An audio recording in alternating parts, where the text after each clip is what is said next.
Esta charla está diseñada para cualquier persona. Mm, Puede ser ateo, católico, cristiano, musulmán, judío, de cualquier religión o sin ninguna religión.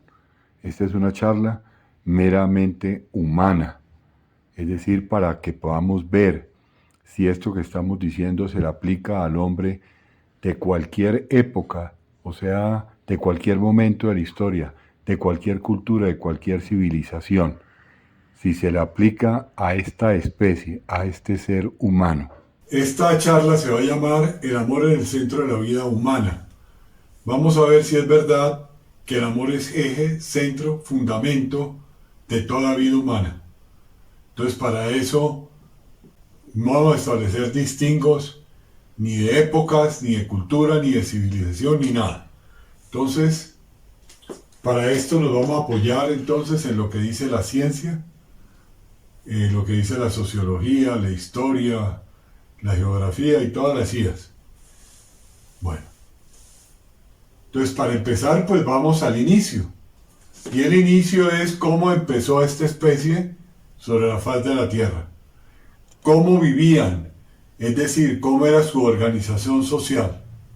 Entonces podemos decir que al inicio el ser humano vivía en tribus, en grupos, en manadas. ¿Cuál sería la palabra que abarcaría esos diferentes tipos de organización? Podríamos decir que la palabra ideal sería comunidad. Y si nosotros miramos la palabra comunidad, es común, unidad. Es decir, ellos vivían tratando de estar en unidad, para que esa unidad generara comunidad. Entonces, ¿qué es lo que hace que el ser humano viva en comunidad? Si nos ponemos a pensar, yo creo que podríamos decir que es la necesidad. Porque un solo ser humano no es capaz de satisfacer todas sus necesidades. Inclusive no más para que la prolongación de la especie, él solo no lo puede hacer. Requiere una comunidad, requiere una pareja, luego vendrán los hijos, se harán comunidad. Entonces, lo que hace que el ser humano viva en comunidad es la necesidad. Y si nos ponemos a ver cuál es la especie más necesitada, entonces nosotros podemos ver un antílope. La hembra pare el hijo, lo lame para quitarle la placenta, le circule la sangre, y el animalito se para, busca la ubre, mama su primer calostro y listo a correr que viene el depredador. Y así todos los animalitos, inclusive hasta el cocodrilo, sale de su huevo y ahí mismo busca dónde esconderse, porque viene el depredador. Inclusive algunas mamás los guardan en la boca mientras ellos van creciendo. ¿Y cuál sería la especie más necesitada? ¿Cuál necesita más cuidado? ¿No será el hombre?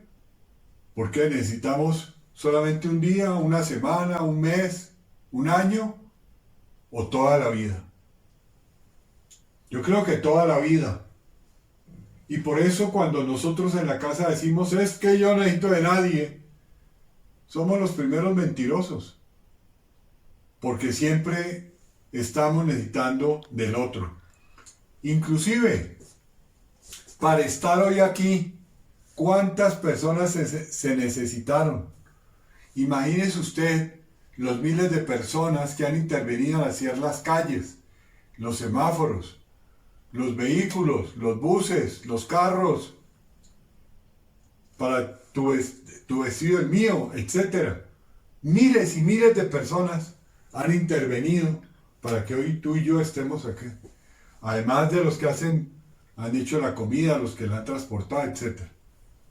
Entonces somos la especie más necesitada.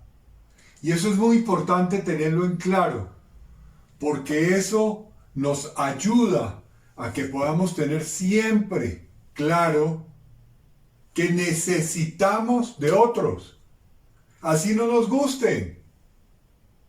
Pero por esa necesidad debemos tratar de buscar que nos gusten, porque va a ser la vida más armónica, más de común unión. Bueno, ahora pensemos en qué se requiere para satisfacer esas necesidades. Nosotros podemos tener aquí un individuo y podemos tener aquí una comunidad. Entonces, este individuo, ¿qué es lo que tiene que hacer para satisfacer la necesidad de esta comunidad o de este otro ser humano? ¿Qué necesidades puede tener un ser humano? Entonces, digamos, necesidades de comida, de vestido, afectivas, de cariño, etcétera, de tiempo, de conocimiento. Entonces, ¿qué es lo que este individuo tiene que hacer para satisfacer la necesidad de este otro? Ayudarlo, podríamos decirle, regalarle, donarle, prestarle. Pero ¿cuál sería el verbo común para esas acciones de prestarle, donarle, regalarle, ayudarle? ¿Qué es lo que cuál sería el verbo común que envuelve esas acciones? Y si pensamos, podríamos decir que es dar. Entonces, ¿qué es lo que, fíjense la palabra tan importante? Dar. Dar. Entonces, ¿qué es lo que hace este individuo para satisfacer la necesidad de este o de esta comunidad? Le da. Le da. ¿Y esta comunidad o este individuo siempre recibe? No. También él tiene que devolver y darle a esta comunidad o a este individuo. Entonces siempre va a ser una acción de doble vía. Este da y este recibe. Y este recibe y da. Pero fíjense cuando estamos diciendo recibe. También hay una acción muy importante. Es que quien va a recibir, quiera recibir. Porque si no quiere recibir, por ejemplo, le voy a dar comida, pero yo cierro la boca, ¿cómo le doy comida? Tocará por sonda o contra su voluntad. Pero la manera es que éste quiera recibir y éste le quiera dar. ¿Y qué requiero también para yo poder satisfacer la necesidad de otro? Mira, hay una cosa muy importante. Para poder satisfacer la necesidad del otro, lo primero que tengo que hacer es verlo. Que yo me dé cuenta que existe. Que no paso la vida y voy caminando y no me doy cuenta que el otro está, que el otro existe.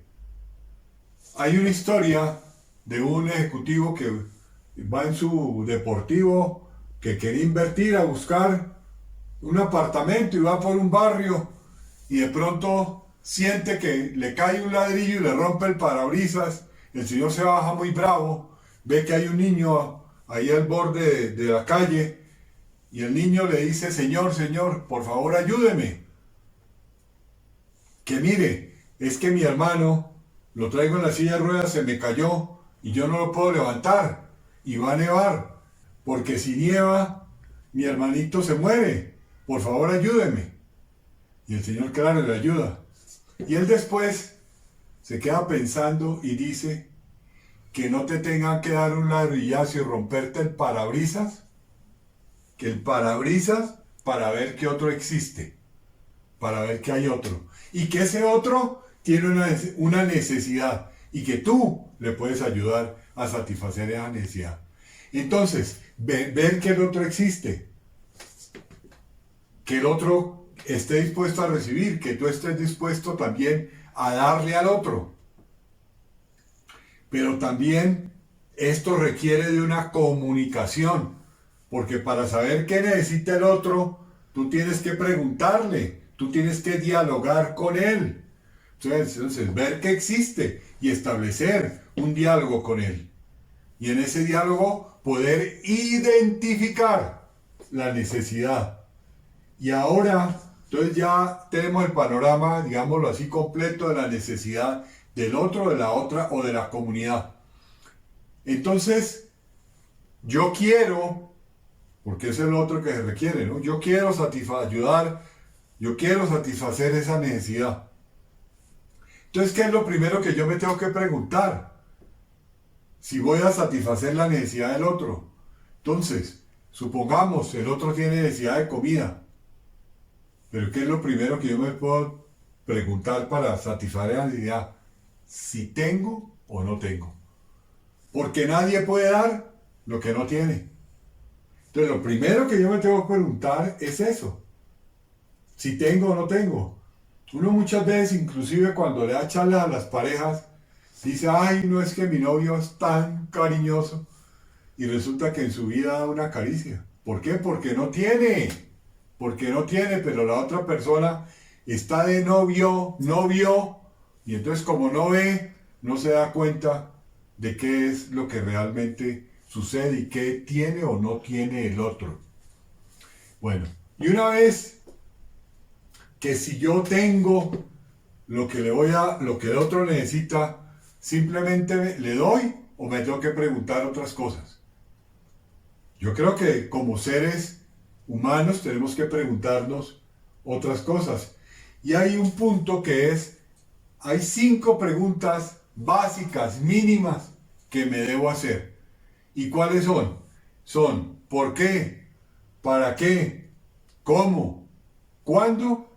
¿Y dónde? ¿Por qué? ¿Para qué? ¿Cómo? ¿Cuándo? ¿Y dónde? Y una vez que me responda a esas preguntas y veo que sí debo dar, ¿será que es suficiente con eso que me he preguntado? ¿O será que se requiere más?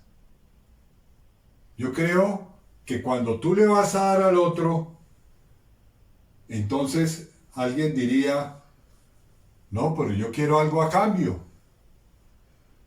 Ah, pero si es que es mi papá o mi hermano, pues no, bueno, pero sería ilegítimo que yo le quiera dar al otro algo, o por ejemplo, para que lo podamos entender mejor, le voy a prestar, le voy a dar hoy 1.000.000 de pesos.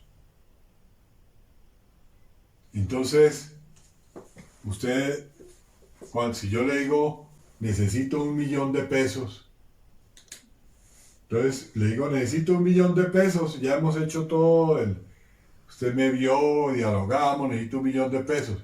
Entonces usted me lo da primero, si lo tiene o no. Segundo, ¿por qué, para qué, cómo, cuándo y dónde? Tercero, después de ese paquete de preguntas, ¿qué me vas a dar a cambio? Es decir, lo que a mí me interesa. Y si ustedes ven la palabra me interesa, si usted le quita la A al final, ¿qué queda? El interés. Y será mal hecho que yo pida un interés, eso que me interesa a cambio. ¿Y qué me vas a pedir de interés? ¿Cuánto me vas a pedir de interés? Entonces algunos, como decía, dirán, no, si es mi papá, a mi mamá no le cobro, pero si es fulanito le cobro al tanto, al 1, al 2, al 3. Otros dirán, no, mire, para mí es muy fácil, yo le cobro al 10, otro dirá al 5, otro dirá no, al interés legal. Otro dirá, no, yo se lo presto, mire, yo le presto 100.000 pesos y usted me paga 1.000 pesos diarios. 1.000 pesos diarios no alcanzan ni para medio Transmilenio. Pero usted diario, o sea, yo le di 100.000 pesos, usted va a comprar besitos, maní, turrones y me trae 1.000 pesos diarios. ¿Qué porcentaje es 1.000 de 100.000? El 1%. Diario. Quiere decir que le estoy cobrando al 30% mensual. Entonces yo pregunto, o nos preguntaríamos, ¿será que eso debe tener un límite o no debe tener un límite? ¿O es simplemente en razón a lo que a mí me provoque o en razón a su necesidad?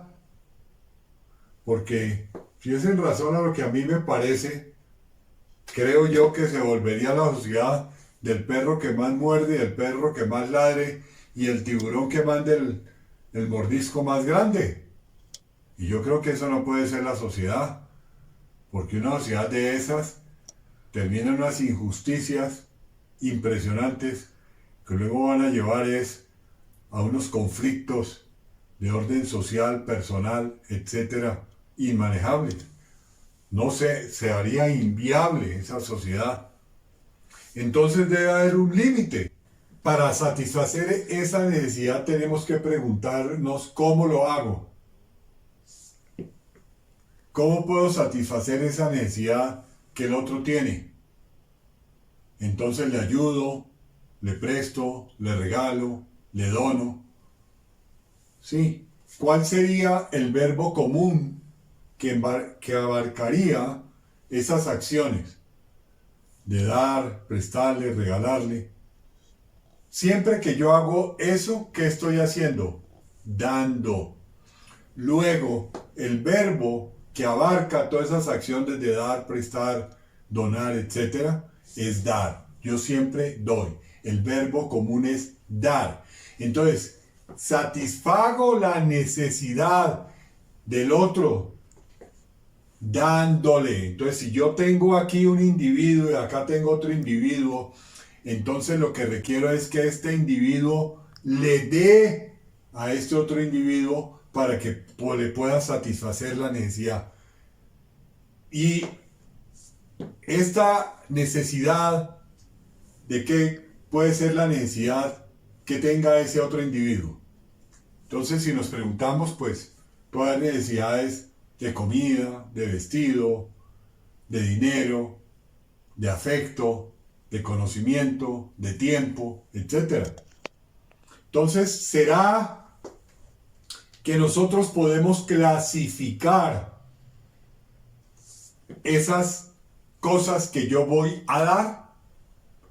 Yo creo que las podríamos clasificar entonces en cosas materiales o tangibles e inmateriales o intangibles.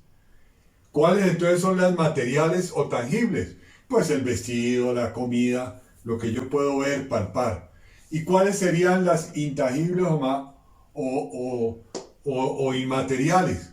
Pues sería, por ejemplo, el afecto, el conocimiento, el tiempo.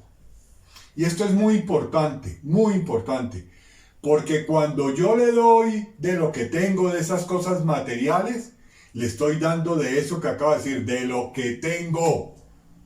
Pero cuando yo le doy a la otra persona de mi tiempo, mi conocimiento, de mi afecto, le estoy dando de lo que soy. Ojo, y esto es fundamental, porque hay personas o esposos o lo que sea, amigos, parientes, que creemos a veces que le di algo material o le di dinero o lo que sea, ya di todo.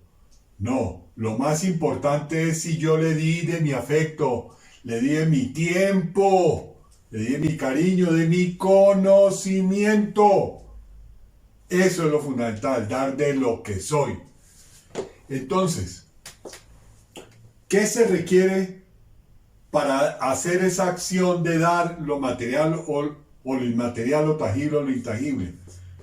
Primero, se requiere que yo quiera dar y el otro quiera recibir.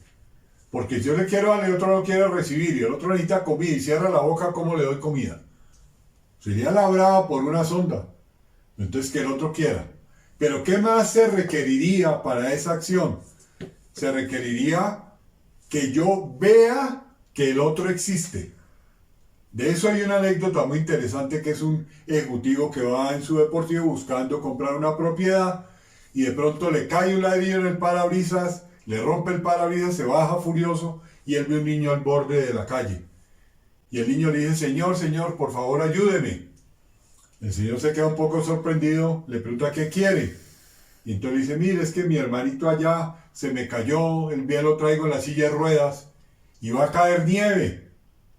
Y si cae nieve, mi hermanito se me muere y yo no lo puedo levantar de la silla, no soy capaz. Ayúdeme, por favor. Después la reflexión que este ejecutivo hace es que no te tengan que romper el parabrisas para ver que el otro existe. Entonces, la otra parte es fundamental, que ver que el otro existe y no pasar por la vida y por el mundo sin ver a nadie. Yo vivo tan elevado, soy tan importante que para mí los demás no existen. No, ver que el otro existe. Dialogar con él para poder conocer su necesidad, para saber qué necesita. Y una vez que hemos identificado la necesidad, porque él puede no tenerla clara, ¿cuál es su necesidad? Una vez que hemos identificado la necesidad, entonces que él también quiera recibir y yo le quiera dar. Pero una vez que se ha cumplido eso, ¿qué otra cosa tendríamos que preguntarnos? Nosotros para esto hacemos un ejemplo que es un ejemplo de carácter económico, pero normalmente esos ejemplos los entendemos mejor. Y este ejemplo de carácter económico es un ejemplo que se aplica completamente a cualquier, oigan lo que digo, a cualquier acción de la vida. Y vamos a ver por qué. Entonces, yo le puedo decir a otra persona, por favor, deme 1.000.000 de pesos. Y si le digo a usted, deme 1.000.000 de pesos, ¿usted me lo da? Yo creo que lo primero que usted se tiene que preguntar es si lo tiene o no lo tiene. ¿Por qué? Porque nadie puede dar lo que no tiene. Es lo que nosotros, por ejemplo, en las charlas les decimos a las parejas. Algunos dicen, ay, es que mi novio, mi novia es tan cariñoso y en su vida da una caricia. ¿Por qué? Porque está de novio, no ve que la otra persona no sabe expresar su afecto, no tiene afecto para dar, no tiene. Entonces, ¿cómo va a dar lo que no tiene? Entonces, si usted tiene el 1.000.000 de pesos y sabe que lo tiene aquí, en este momento, entonces, ¿usted cree que tiene que preguntarse algo más o simplemente lo entrega? Yo creo que tiene que hacerse otras preguntas. Y hay 5 preguntas fundamentales que abarcarían los aspectos más importantes de el preguntarse si doy o no doy. ¿Por qué? ¿Para qué? ¿Cómo? ¿Cuándo? ¿Y dónde? Porque cada uno tiene una respuesta distinta. Repito, ¿por qué? ¿Para qué? ¿Cómo? ¿Cuándo? ¿Y dónde?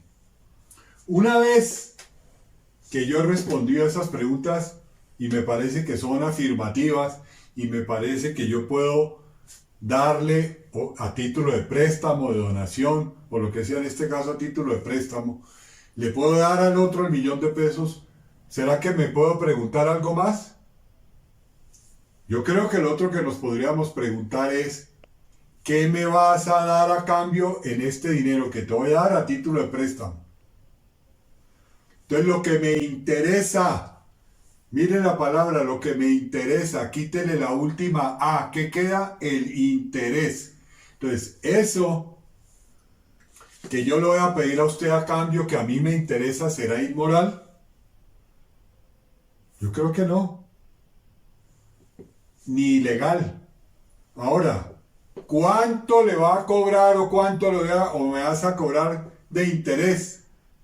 Entonces algunos dirán, no, es que si es mi papá o es mi hermano o mi mamá, pues no le cobro, 0. Ahora, otros dirán, no, yo le cobro al 1, otros dirán, no, yo le cobro al interés legal, otros dirán, no, al 5, al 10, y otro le dirá, yo le presto 100.000 pesos, usted va a comprar así maní turrones, y va y los vende, y al final del día me trae 1.000 pesos. Mire, 1.000 pesitos no es ni medio ni repleto. Y usted sabe qué porcentaje es 1.000 de 100.000. El 1% diario. Es decir, que usted me estaría cobrando al 30% mensual. los famosos cuentagotas. Ahora, entonces preguntémonos, ¿será que eso, entonces lo que yo le voy a cobrar a cambio es según su necesidad, o lo que usted me va a cobrar a mí es según mi necesidad, según que haya dinero, mucho dinero circulando o no lo haya, o qué, o es al arbitrio y al criterio de cada uno? ¿No creemos que eso debe tener un límite? Porque si no tiene un límite, ¿qué va a pasar en esa comunidad, en esa sociedad? Que se va a volver la sociedad del perro que más ladre y el perro que más muerda, del tiburón que mande el mordisco, la tarascada más grande. ¿Y cómo termina la sociedad? Pues desbaratada. Porque nadie se va a terminar aguantando tanta injusticia. Bueno, hay otra pregunta, ahorita seguimos con lo del límite. Hay otra pregunta que creo que nos deberíamos hacer cuando yo le dije que me prestara $1.000.000 que usted se debe hacer. ¿Cuál es la otra pregunta que usted se debe hacer? ¿Qué garantía me vas a dar? Algunos dicen, no, pues me sirva un cheque y una letra. No, eso no es la garantía. Nosotros como abogados sabemos que eso es el cheque, la letra, etcétera. Es un contrato de mutuo, se llama jurídicamente así, o préstamo de dinero, que debe tener un contrato al lado, o accesorio al lado, que se llama garantía. Y la garantía puede ser como cuando usted compra el carro, le toca ponerle una prenda, con tenencia o sin tenencia. Con tenencia es que yo lo puedo usar, sin tenencia es que no lo puedo usar. O un inmueble le constituye una hipoteca, o le doy una garantía real, algo real le dejo en depósito, para garantizarle. Usted luego me va a decir cómo es que esto se va a aplicar a la vida de nosotros los seres humanos, cómo así que el interés y cómo así que la garantía. Pues ya lo iremos viendo a lo largo de esta charla, si eso se aplica o no se aplica a cualquier acción de la vida humana. Bueno, quedamos en un punto muy importante, que es que entonces se requiere un límite para que esa sociedad no se acabe. Y entonces nos preguntaríamos, ¿qué es lo que estamos buscando con ese límite? ¿Qué busca cuando esa sociedad impone unos límites? ¿O nos imponemos unos límites como comunidad? ¿Qué estamos buscando? Pues limitar lo que yo me puedo extralimitar, ¿cierto? Es decir, que yo no termine arruinándolo a usted, cobrándole el 30% mensual. Entonces, ¿qué es lo que se busca con ese límite? El bien de la comunidad, ¿cierto? Que en esa comunidad todos tengamos bien. ¿Y cómo se llama eso? Bien común de la comunidad. El bien común, mire la palabra, el bien comunidad, el bien de la comunidad. Y eso es fundamental, porque donde no se busca el bien de todos, ¿qué estamos haciendo con esa comunidad? Mire, la comunidad en este aspecto básicamente es, haga de cuenta que aquí hay una báscula. Este tiene su palito central, aquí arriba tiene la aguja, los palos el palo vertical, los palos horizontales, y aquí en cada punta los platillos. Entonces, en la sociedad soy yo, digamos, en un platillo y la sociedad en el otro. ¿Qué es lo que yo siempre quiero? Todo para mí, para mí, para mí, para mí. Entonces, el plato pesa completamente todo para mí. Si sobra, también para mí. Y para la comunidad, eso no me interesa. Entonces, ¿qué es lo que se quiere buscar en esa comunidad? Que haya equilibrio, ¿cierto? Que haya equilibrio, que el plato ni se cargue todo para la comunidad y para mí nada, ni tampoco todo para mí y para la comunidad nada. Entonces, hay un punto muy interesante en esta figura que les estoy dando. Ustedes saben ¿Cómo se llama esa aguja que marca hacia dónde se inclinó el platillo? Esa aguja que nos está marcando y que cuando le damos números marca cantidades. Fíjense lo lindo. Esa aguja se llama el fiel de la báscula. El fiel. Porque está diciendo si hay equilibrio o no hay equilibrio. Y nos lo está diciendo con fidelidad. Si usted le pone un gramo más a un lado, la balanza se inclina. Si le pone un gramo más al otro lado, se inclina para el otro. Porque es fiel a lo que se está poniendo y a lo que se está quitando. ¿Qué es lo que estamos buscando? Que haya equilibrio, ¿cierto? Que haya un equilibrio. Que ni todo para mí ni todo para la comunidad. Y con respecto a todos, que haya ¿qué? Equidad, ¿cierto? Entonces, el fiel, constante, que da el equilibrio, nos da la equidad. Y si hay equidad en esa sociedad, ¿qué va a haber? Justicia. Miren lo importante. Y si en esa sociedad hay justicia, normalmente en una sociedad que hay justicia, que hay todo lo que hemos dicho, hay fidelidad, equilibrio, constante, hay equidad, hay justicia, ¿qué habrá? Paz.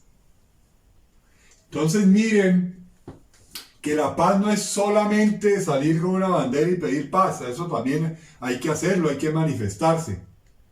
Pero fíjense que la paz es fruto de un proceso en el cual yo empiezo a tener claridad que estoy viviendo en una comunidad que tiene necesidades y yo también, que esas necesidades me hacen vivir en comunidad, que las satisfago dando y todo el proceso que dijimos, si tengo o no tengo, por qué doy cosas materiales o inmateriales, o sea, doy de lo que tengo o doy de lo que soy.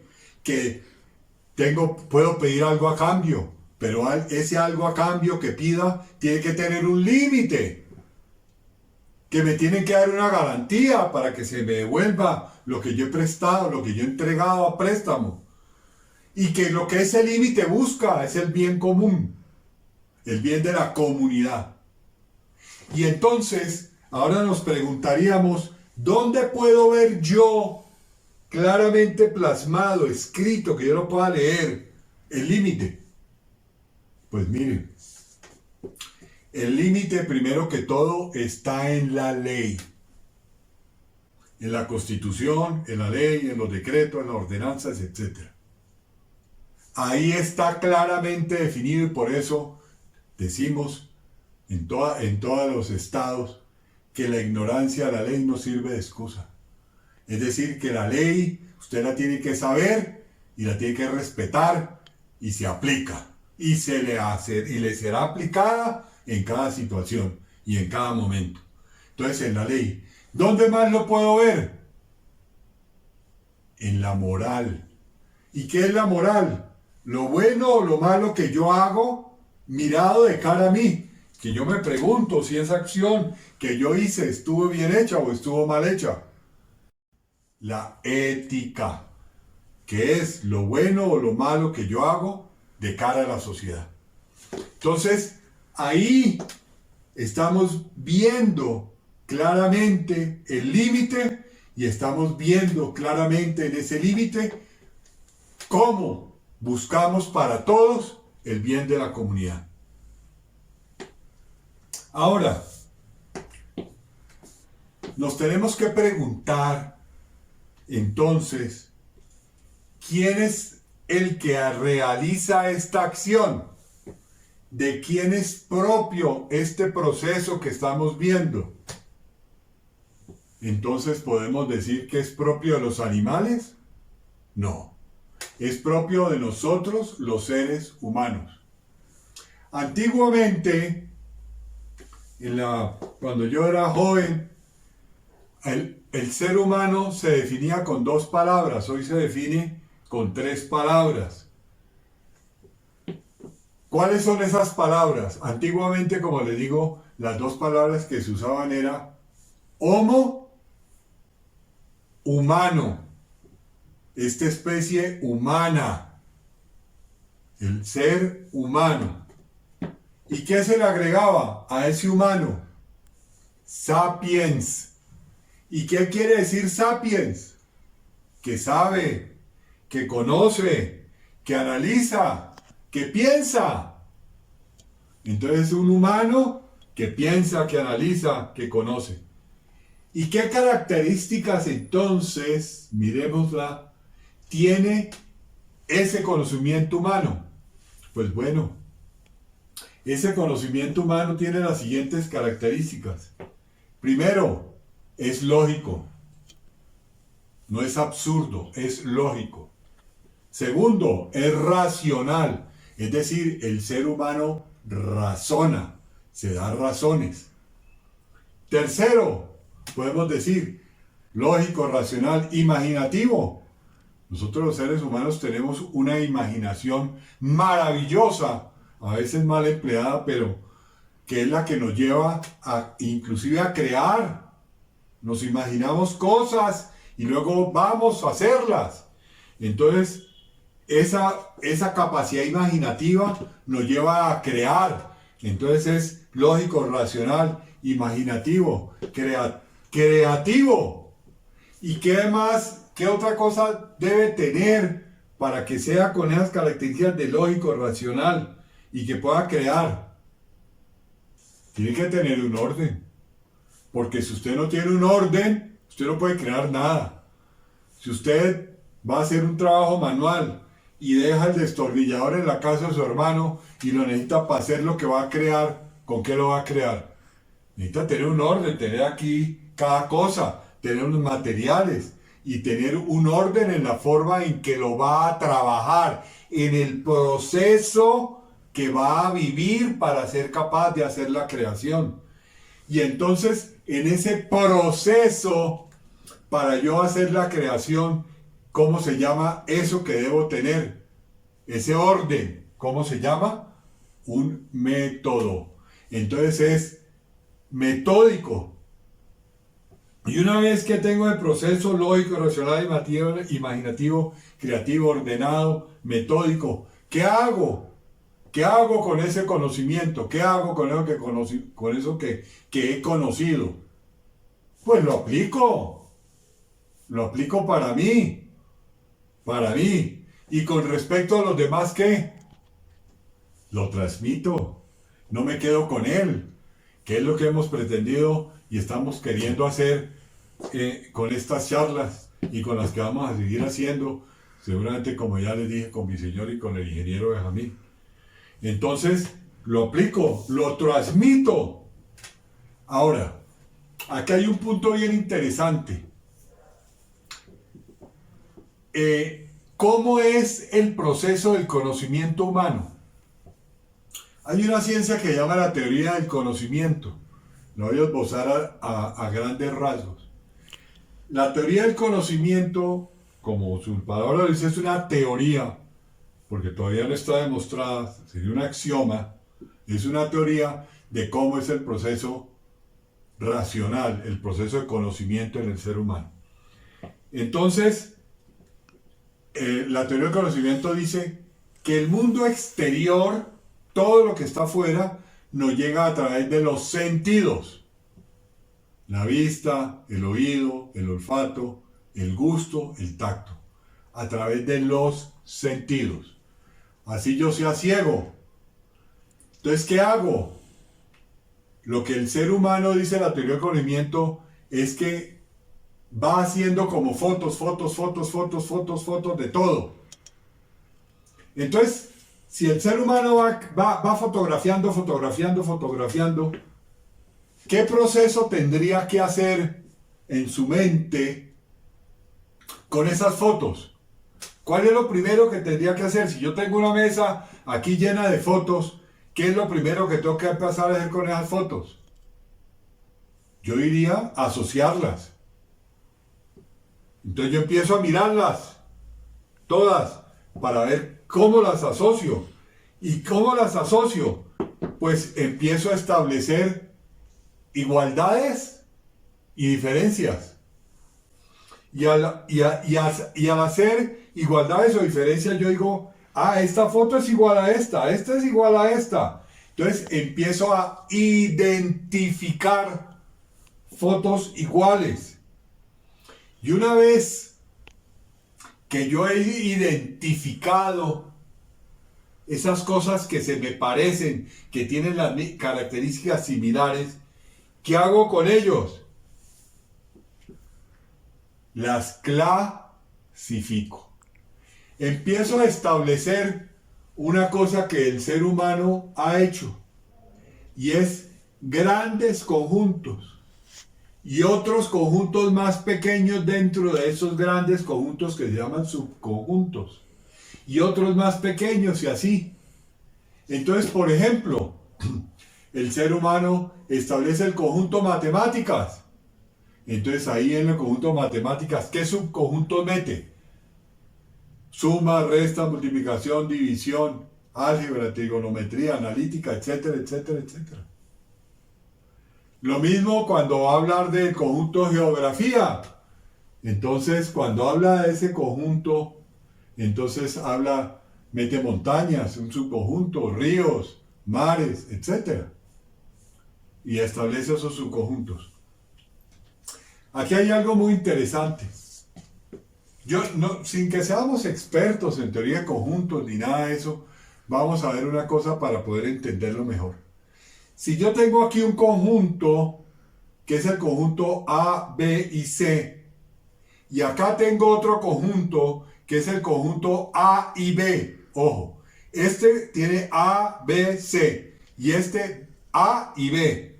¿Qué puedo decir con respecto a esos dos conjuntos? Bueno, pues puedo decir que hay unión, hay intersección entre A y B. Pero ¿qué sería, digamos, lo más notorio que yo puedo decir respecto a los dos conjuntos?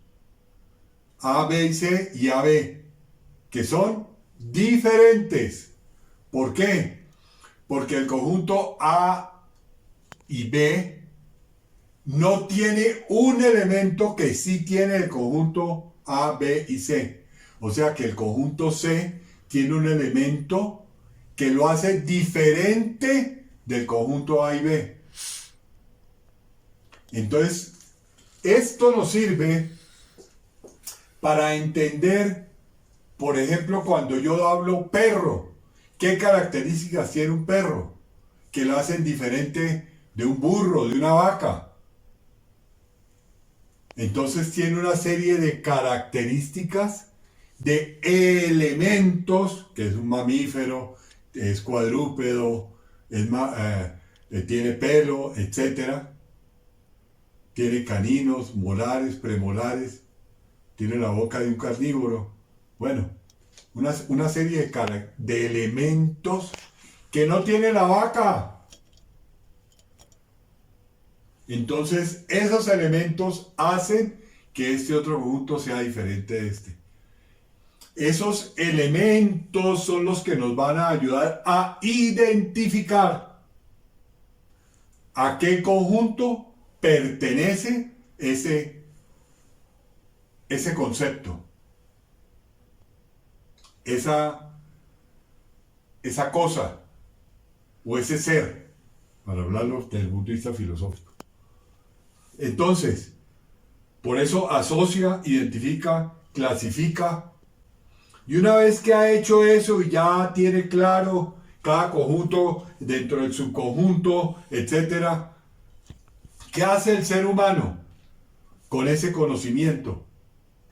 Lo guarda, o sea, lo memoriza.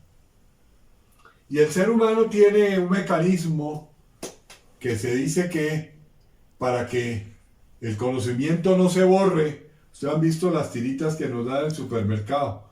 Cuando usted la ve, está muy bien escrita.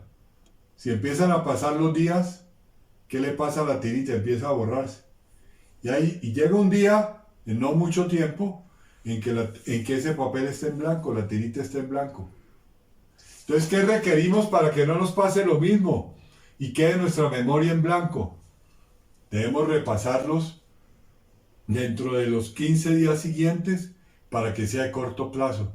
dentro de los 30 días para que sea de mediano plazo y dentro de los 60 días para que sea de largo plazo. De esa manera es como repasar, reescribir, volver a marcar la tirita y marcarla con una tinta que ya no se va a borrar. Lo mismo nos va a pasar a nosotros. Entonces lo guardo. Ese es el proceso. Ahora, entonces volvamos. Esas son las características del pensamiento humano. Repito entonces. Las características son lógico, racional, imaginativo, creativo, ordenado, metódico, aplica, transmite, asocia, identifica, clasifica y guarda, memoriza. Entonces, el Homo sapiens que sabe, que conoce con esas características. Y podríamos decir, ¿eso es suficiente? ¿O será que le falta algo? Bueno, les voy a contar, como ya les dije. Cuando yo era joven, eso era así. Pero luego nos seguimos preguntando. Y entonces, miren lo que pasó. Vuelvo y les digo, en el colegio a uno le decían, aprende las tablas de multiplicar. Y usted las tenía que aprender de memoria. Si se equivocaba en una, olvídese, 0. Pero yo le pregunto a usted, ¿algún profesor le empezó explicando qué era el concepto de multiplicar? Por lo menos a mí no. Si a ustedes lo explicaron, ese que se lo explicó es ser un maestro. ¿Qué es la multiplicación? Fíjense, la multiplicación, la definición es una suma abreviada y metódica. El método de la tabla del 1, del 2, del 3, del 4, 8, 9. Una suma abreviada. ¿Qué podríamos decir entonces? Si yo pongo aquí 2 por 3 igual a 6. ¿Qué significa eso entonces? Que significa o sumo 3 veces 2 o sumo 2 veces 3. 3 por 2, 6. Entonces, si sumo 3 veces 2, 1, 2, 3 veces 2, entonces 2, 4, 6, ¿cierto? Y si sumo 2 veces 3, 2 por 3, 2 veces 3, entonces 3 y 3, 6. 6, 6 me dio. Entonces el resultado, 2 por 3, 6. ¿Qué acabo de hacer? Le acabo de dar una explicación, ¿cierto? De por qué 2 por 3 es 6. Y para dar esa explicación, ¿en qué me fundamenté? Fíjense, les di unas razones por las cuales 2 por 3 es 6 y por las cuales la multiplicación es una suma abreviada. Y como ya dije, tiene el método. Entonces, por eso hoy decimos que el ser humano es el Homo sapiens. Ya dijimos sapiens, sapiens. Es decir, sabe qué sabe. Da razón de lo que sabe. No es simplemente sabe, da razón de lo que sabe. Entonces, este ser humano es un ser humano que debe buscar siempre dar razón de lo que sabe, de lo que dice, de lo que hace, de su vida. Tiene que buscar tratar de dar razón de todo. Obviamente, sabemos que somos seres limitados, necesitados. No se nos olvide eso. Porque ahora, entonces nos creemos dioses, que vamos a dar razón de todo. No es posible, por esencia, por nuestra limitación. Nada más si tú te miras o me miras a mí, te vas a dar cuenta que yo tengo unos límites, ocupo un lugar limitado dentro del espacio. Y eso ya me está indicando que soy limitado en todo, en absolutamente en todo. Entonces, obviamente tengo que tratar de buscar las razones de las cosas, de la vida en general, pero no va a ser posible que jamás que yo pueda darle razón a todo. Porque hoy le estamos rindiendo culto también, nos hemos ido al extremo de rendirle culto a la razón, de rendirle culto al ser, de rendirle culto a la capacidad supuesta y limitada de nosotros. No es así. Ya lo acabo de expresar. Bueno, entonces estábamos diciendo que este ser humano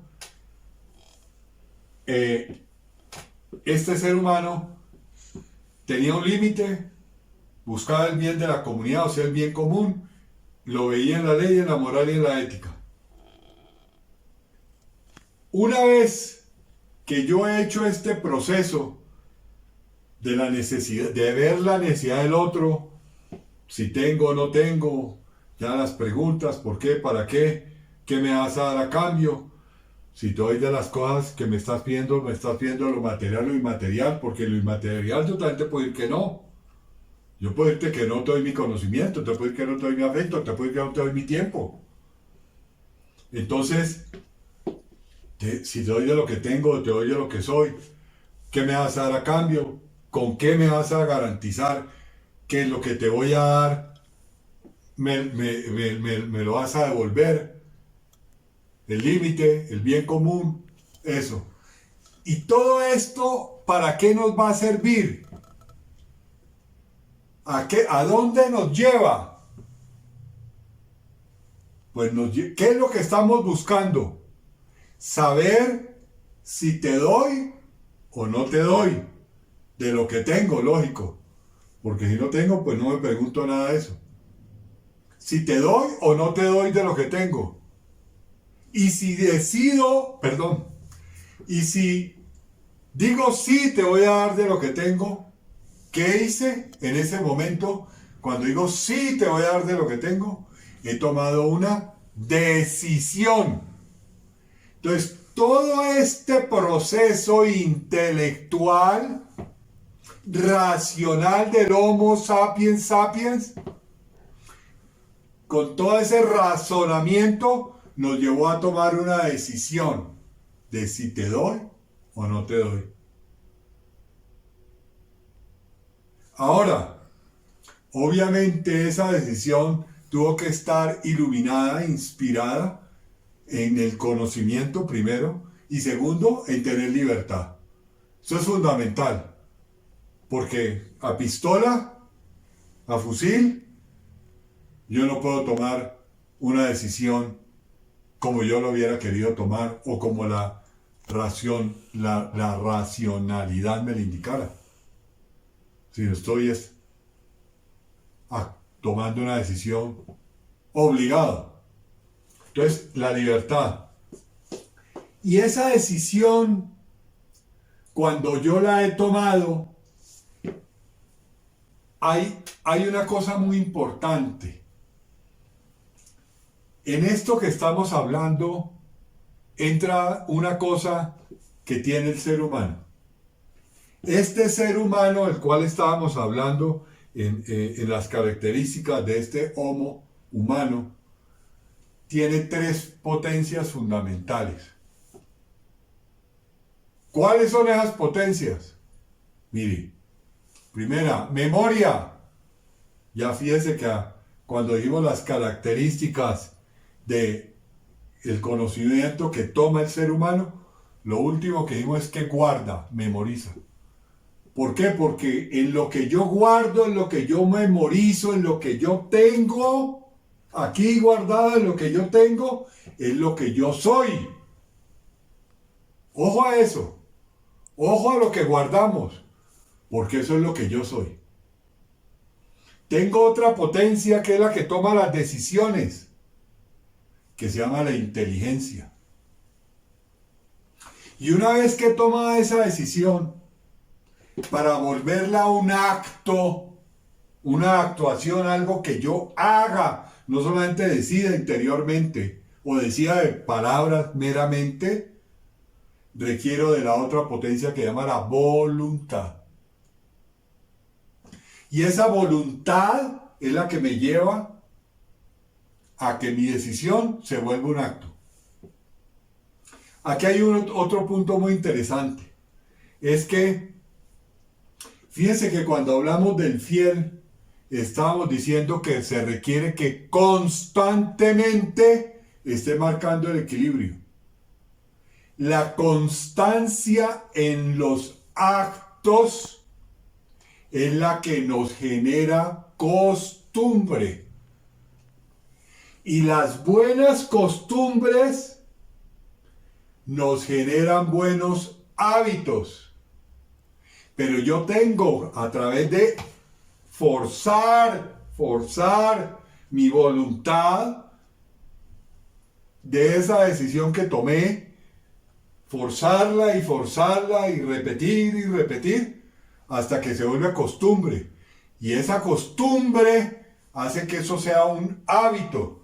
Ahora, si son buenas costumbres, actos repetitivos, costumbres buenas, pues me llevan a buenos hábitos. Si son malas, pues me llevarán a malos hábitos, a mal vivir. Este es algo que es muy importante que lo tengamos en cuenta y que es la constancia en la repetición la que nos va a llevar a tener un buen acto. Yo hoy inclusive le puedo explicar a una persona, mire, no se baje por ahí por esa ventana porque se puede caer y estamos en un tercer piso y si cae se rompe una pierna, una mano, un brazo, lo que sea.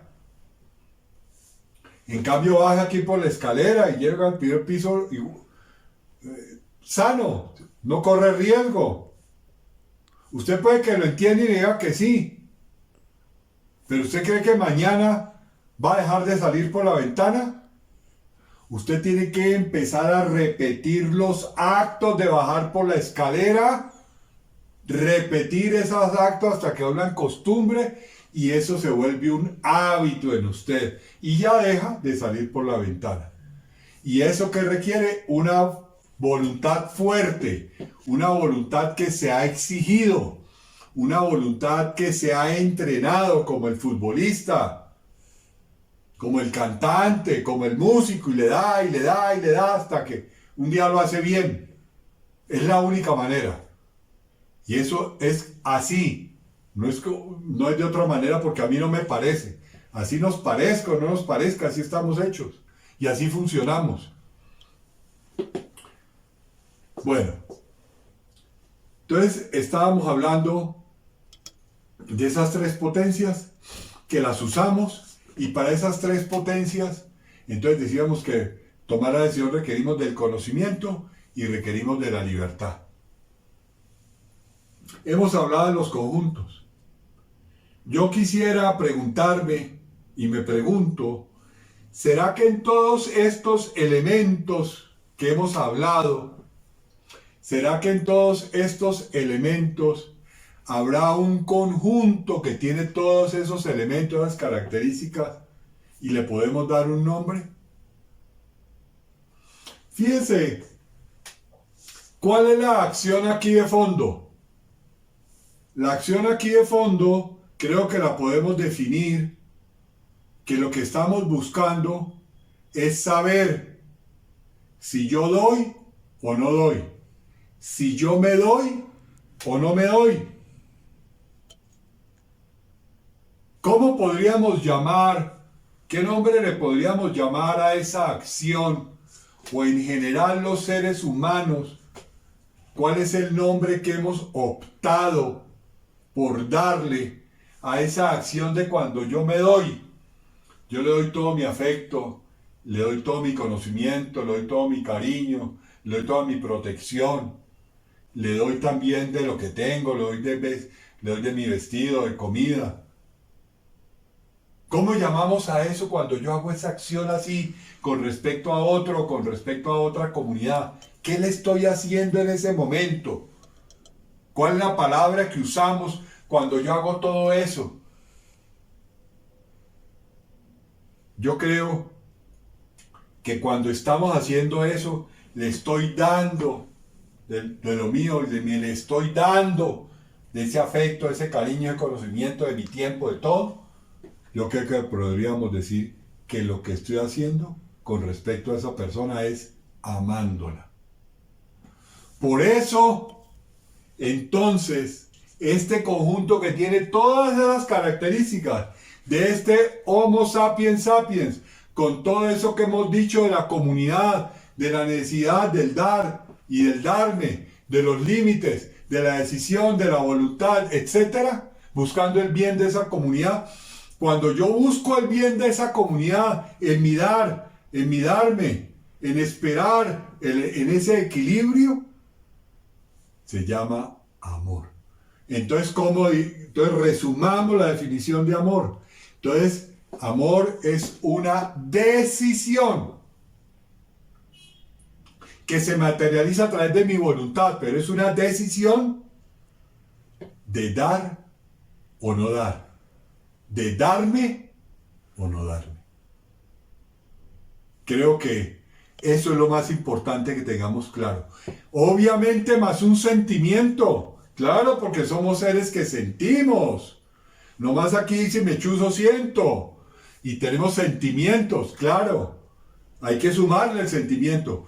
Pero nosotros no nos podemos dejar guiar simplemente por el sentimiento. Porque el sentimiento es lo más variable. Por eso, sentimiento. Siento y miento. Porque hoy te amo hasta el infinito y más allá. Buzz Lightyear, ¿no? Y mañana, si por alguna circunstancia entré en un sitio y no te vi y no te saludé, te odio porque no me saludaste. No nos podemos dejar guiar simplemente por el sentimiento. El sentimiento debe ir hacia donde va mi decisión razonada, esta que hemos hablado. Porque miren, el sentimiento yo lo veo así, yo lo veo como la cola del perro. La cola tiene que ir para donde va el perro. La cola no se puede quedar aparte. Pero si el perro empieza a buscarse la cola, ¿qué le pasa? Empieza a dar giros y giros y giros. ¿Y qué termina? ¡Loco! Y eso es lo que le está pasando en la sociedad de hoy. Lo estamos dejando de regir únicamente por los sentimientos y que estamos terminando locos. Dicen que tú y yo estamos locos, Lucas. Como el Chavo. No. Es la razón. Y miren hasta dónde hemos deformado las cosas. Antes siempre decíamos, cuando íbamos a dar una opinión, yo decía, yo pienso que tal otra cosa, yo pienso que esto, por esto, yo pienso que esto, por esto. Hoy, ¿qué decimos? No es que yo siento que. Es decir, hoy estamos dejando a un lado la esencia de lo que somos. Y nos estamos dejando guiar únicamente por el sentimiento y por el instinto. Es decir, nos estamos aproximando al animal, a dejar de ser lo que somos, seres humanos. Entonces, por eso es tan importante tener esto claro, de estos procesos que vivimos nosotros los seres humanos, para que nos comportemos como seres humanos y exijamos que en nuestros medios, en los colegios, en las universidades, con los amigos, etcétera, nos comportemos como seres humanos de verdad. De verdad. ¿Y por qué? Porque es que eso nos va a llevar a bien de la comunidad, que todos tengamos bien. Y no como hoy ya no siento nada por ti, pues no te doy nada, ni me hables, ni me saludes, ni me mires. Porque es que no, te detesto. Y mañana te amo porque sí. Y es que amor, te amo. ¿Cuál amor? Mañana te siento, ¿verdad? No sé qué palabra usar. Mañana te sentimiento. No podemos seguir siendo así. Tenemos que volver a la esencia de lo que somos. Y esta esencia de lo que somos es lo que vamos a seguir tratando a lo largo de estas charlas que vamos a seguir teniendo. Bueno, muchas gracias.